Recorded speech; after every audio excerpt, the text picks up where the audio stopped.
بسم اللہ الرحمن الرحیم۔ قرآن کریم میں سورہ اخلاص ایک ایسی صورت ہے جس کے بارے میں مسلم شریف میں آتا ہے، جس کو دن میں 3 مرتبہ پڑھ لیا جائے تو ایک قرآن پاک پڑھنے کے برابر ثواب ملتا ہے۔ یہ ایسی بابرکت صورت ہے کہ جب کفار مکہ آپ صلی اللہ علیہ وآلہ وسلم سے برابر مطالبہ کرتے رہے کہ اللہ کا حسب نامہ کیا ہے، تو اس کے جواب میں یہ صورت نازل ہوئی۔ تنبیہ الغافلین باب نمبر 13 فضائل قرآن میں لکھا ہے کہ اگر کوئی شخص اس صورت کو باوضو 300 مرتبہ پڑھ لے تو اللہ پاک اس کو 9 فائدے عطا فرماتا ہے۔ پہلا فائدہ یہ ملتا ہے کہ اللہ پاک اس صورت کو 300 مرتبہ پڑھنے والے پر 300 غضب کے دروازے بند کر دیتے ہیں، جس میں دشمنی، قحط اور فتنہ سب کچھ شامل ہے۔ دوسرا فائدہ یہ ملتا ہے کہ جو اس صورت کو 300 مرتبہ پڑھتا ہے تو اللہ پاک اس کے 300 دروازے رزق کے کھول دیتے ہیں۔ تیسرا فائدہ یہ ہے کہ اس صورت کو 300 مرتبہ پڑھنے والے کو اللہ تعالیٰ اس پر 300 رحمت کے دروازے کھول دیتے ہیں۔ چوتھا فائدہ یہ ہے کہ اس کو 300 مرتبہ پڑھنے والے کو اللہ تعالیٰ اپنے علم سے علم عطا فرمائیں گے اور اپنے صبر سے صبر عطا فرمائیں گے۔ پانچواں فائدہ یہ ملتا ہے کہ اس صورت کو 36 مرتبہ پڑھنے پر اس شخص کو 36 مرتبہ قرآن پاک پڑھنے کا ثواب ملتا ہے۔ چھٹا فائدہ یہ ہے کہ اس شخص کے 50 سال کے گناہ معاف ہوں گے۔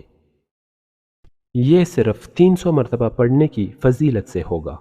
ساتواں فائدہ یہ ہے کہ اس صورت کو پڑھنے والے کے لیے اللہ تعالیٰ جنت میں 20 محل بنائیں گے اور ہر محل یاقوت و مرجان سے بنا ہوگا اور ہر ایک محل کے 70,000 دروازے ہوں گے۔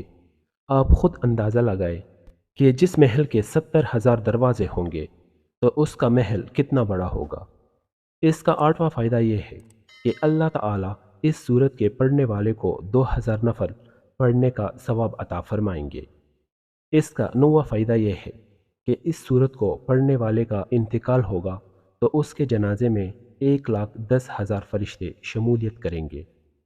اس کے بعد 10واں نمبر ہے، حالانکہ اس کے 9 فائدے ہیں، لیکن 10ویں نمبر پر بھی وضاحت کی ہے کہ اگر کوئی شخص ہر نماز کے بعد 10 مرتبہ سورہ اخلاص کو پڑھ لے، لفظ اخلاص کو بھی یاد رکھے۔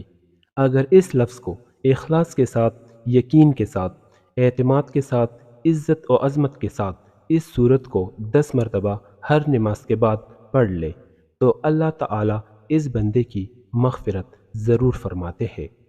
یہ ایسی بابرکت صورت ہے جو تقریباً سب کو یاد ہوتی ہے۔ کم از کم ایسا کر لے، اس کو پڑھنے سے پہلے 3 مرتبہ درود شریف اور 3 مرتبہ آخر میں درود شریف پڑھ لے اور اس کے درمیان 3 مرتبہ سورہ اخلاص کو پڑھ لے۔ اس کو اپنے گھر، کنبے قبیلے اور اپنے اہل اور رشتہ دار یا اپنے والدین کی نیت کر لے۔ اس کا ثواب اس کو پہنچ جائے تو یہ ایک قرآن کا ثواب یوں سمجھے کہ پہنچ جائے گا۔ اللہ تعالیٰ اس پر ہمیں یقین عطا فرمائے۔ اللہ تعالیٰ اس کو اپنانے اور عمل کرنے کی توفیق عطا فرمائے اور مرتے دم تک اس پر عمل کرنے کی توفیق عطا فرمائے۔ انصار میں ایک صاحب مسجد قباء میں نماز پڑھاتے تھے۔ ان کا معمول تھا کہ وہ ہر رکعت میں پہلے سورہ اخلاص پڑھتے، پھر اور کوئی سورت کی تلاوت فرماتے۔ لوگوں نے اس بات پر اعتراض کیا کہ سورہ اخلاص پڑھنے کے بعد اسے ناکافی سمجھتے ہوئے اس کے ساتھ دوسری سورہ مبارکہ کی تلاوت کرتے ہیں۔ یہ بات درست نہیں، یا تو سورہ اخلاص کو پڑھے یا اسے چھوڑ کر کسی اور سورت کی تلاوت کرے۔ انہوں نے بڑے تحمل سے الزام کو سنا اور ملامت سے فرمایا کہ میں اس کو نہیں چھوڑ سکتا، تم کسی اور کو امام بنانا چاہتے ہو تو تمہیں آزادی ہے۔ لوگوں کو ان کی جگہ کسی اور کو امام بنانا منظور نہیں تھا۔ آخر یہ معاملہ آپ صلی اللہ علیہ وآلہ وسلم کی عدالت میں پہنچا تو آپ صلی اللہ علیہ وآلہ وسلم نے دریافت فرمایا، کیا ماجرا ہے؟ کیوں ان لوگوں کی بات کو نہیں مانتے ہو؟ تمہارے ساتھی جو چاہتے ہیں قبول کر لو۔ انہوں نے جواب میں عرض کی، اے اللہ کے رسول صلی اللہ علیہ وآلہ وسلم، مجھے اس صورت سے بہت محبت ہے، میں اس کو نہیں چھوڑ سکتا۔ آپ صلی اللہ علیہ وآلہ وسلم نے فرمایا کہ تمہاری اس محبت نے تمہیں جنت میں داخل کر دیا۔ یہ واقعہ بخاری شریف حضرت انس رضی اللہ تعالیٰ عنہ سے مروی ہے۔ نبی کریم صلی اللہ علیہ وآلہ وسلم نے ایک شخص کو سورہ اخلاص کی تلاوت کرتے ہوئے سن کر فرمایا کہ یہ واجب ہو گئی۔ حضرت ابو ہریرہ رضی اللہ تعالی عنہ نے پوچھا کیا واجب ہو گئی؟ آپ صلی اللہ علیہ وآلہ وسلم نے فرمایا کہ جنت واجب ہو گئی۔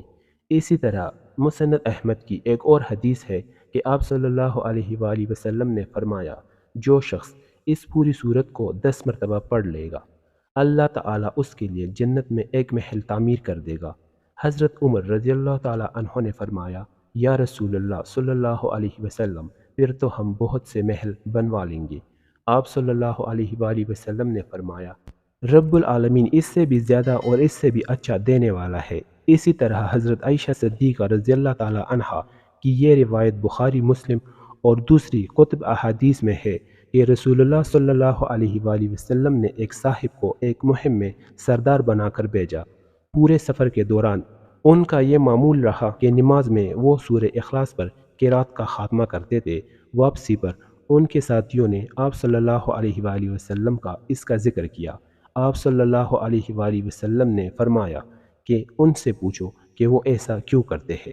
جب ساتھیوں نے استفسار کیا تو جواب ملا کہ اس سورہ مبارکہ میں رحمان کی صفت بیان کی گئی ہے، لہٰذا اس کا پڑھنا مجھے محبوب ہے۔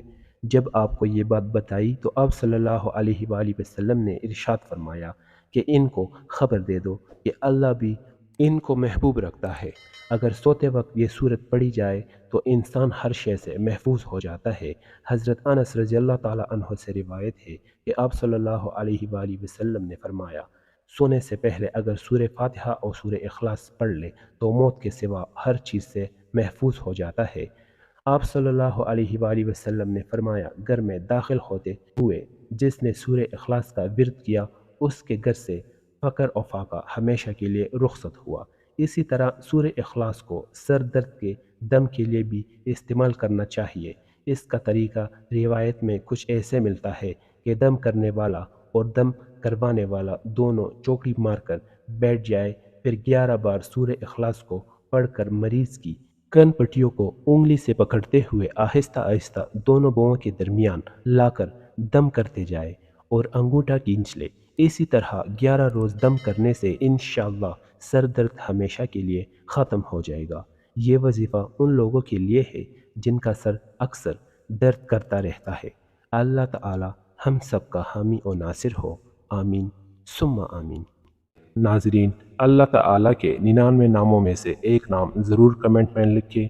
پیارے بہنوں اور بھائیوں، اور اگر ویڈیو اچھی لگی ہو تو ویڈیو کو لائک کریں، اور چینل پر نئے ہیں تو چینل کو بھی ضرور سبسکرائب کریں اور ساتھ لگے بیل آئیکن کو پریس کریں تاکہ مزید اس طرح کے اچھے وظائف سب سے پہلے آپ کو ملے۔ شکریہ۔